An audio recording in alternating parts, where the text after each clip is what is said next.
Five Nights at Freddy's. I don't think I need to explain what this game is, and that's the reason I'm making this video. Before I start rambling on about why FNAF is so successful, I first must talk about before the game came out and events leading to the release. I assume a lot of you know what it is or don't care, so I'll be brief.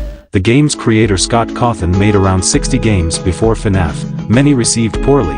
His most recent game, Chipper and Son, was received very poorly with criticism saying that the beavers look creepy and like animatronics. This game was for kids, much like his other games. His children also would play his games, so comments like these really hurt. He gets depressed and decides he'll make one more game, a sequel to his other game, A Desolate Hope, or make a horror game about animatronics. He chose animatronics. Here we are, development of FNAF. He had the basic idea of not being able to move from one of his old games, Sit and Survive. He knew he would have three of the animatronics be a bear, a bunny and a chicken, but what would the other, special character be? This character was originally going to be a beaver until he thought it would be too obvious it was from his old game, then he had it be Bonnie, until Scott had nightmares about him, then he thought a fox, he would have that character be a fox. He modeled his character on a bumpy car drive, then bam, all characters complete. He worked on the game, then eventually would release the trailer, and not long after, the game would follow. The game released on August 8, 2014, and quoted by Scott himself. But I was watching the download count, and I was watching it just kind of skyrocket. And eventually my wife would come over and she'd be like, let me look at the number, let me look at the number. She'd come over every 10 minutes wanting to see, because she was just astonished at how quickly that number was just going from 5,000 downloads, 10,000, 15,000, 20,000. It was just going through the roof just by the minute, And it really, at the time, I was just kind of enjoying it that evening. I was like, well, this is great. But it'll be over tomorrow. However, it didn't slow. First I'll talk about the outside effects on the game's popularity, then I'll talk about the game itself. The game got many people to play, people recommended it to others, people made YouTube videos. This continued for 4 days until something happened that caused FNAF to gain a lot more popularity. Markiplier uploaded his first video on the game. The video got millions of views. Currently it has over 100 million views. Many more YouTubers would follow the trend that never died. Eventually Golden Freddy would be seen by a YouTuber and 420 would be beaten, all adding to the game's hype. It's cool to think that this was almost a decade ago, and we're still talking about FNAF. There's even a big screen movie now. Anyway, a few weeks later a music video was made by the Living Tombstones, which currently has over 300 million views. Soon everyone and their mom knew what FNAF was.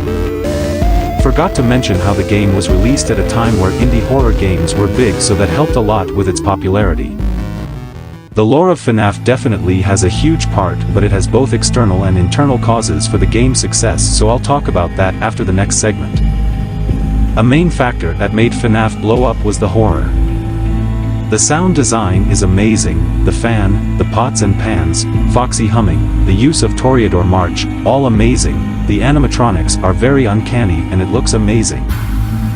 Phone Guy is also such a great addition. While you're on the call with Phone Guy you feel somewhat calm with the presence of another being and getting some information too, but then when he hangs up, you're all alone, you and the animatronics. You're forced to strategize using the little information you have. Once you get it to work, suddenly it gets harder and you must re-strategize, whether it be because of Foxy, Freddy, or the animatronics just generally getting harder to fend off. The difficulty slope is very good. The first night it's only Bonnie and Chica, then Foxy and Freddy come in night 3. They both aren't immediately at high AI level and Phone Guy gives some information on them, so during night 3 and 4 you learn about them and how to counter them.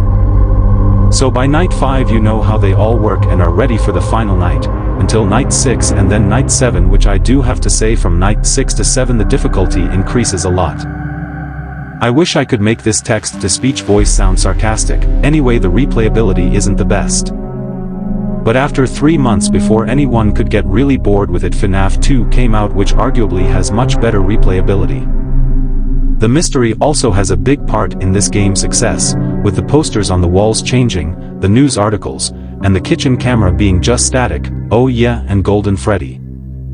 The biggest mystery, many theories were made. The biggest FNAF theorist right now is Game Theory, but they had only made one video during the time of FNAF 1. The theories I'm talking about are: Foxy is good, since he wasn't shown actually killing you. People said he just gave you a heart attack and was just trying to check up on you.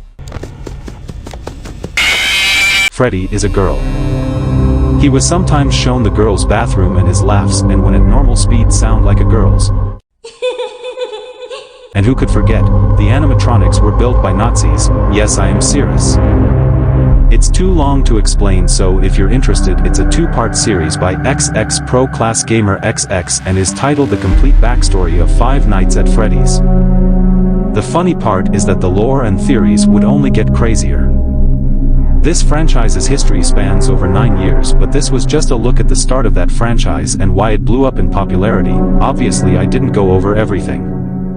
If I did, we'd be here all day. I hope you found this video interesting. Goodbye.